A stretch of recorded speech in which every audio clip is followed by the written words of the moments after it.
হুম, লিও একটা প্লেট লিও হ, আপনি কেটে দিই 30 মিনিট।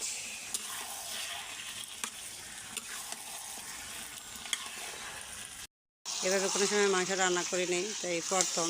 তো আলুগুলো ভাইজে নিলাম। তো কড়াইতে হইব না, পাতিলায় ডাইলা দিব কষানোর পরে। দেখি কেমন হয়, চেষ্টা করি। আমার না আদর লইব, এগুলো টমেটো সস, এগুলো নর্মালি রাগা।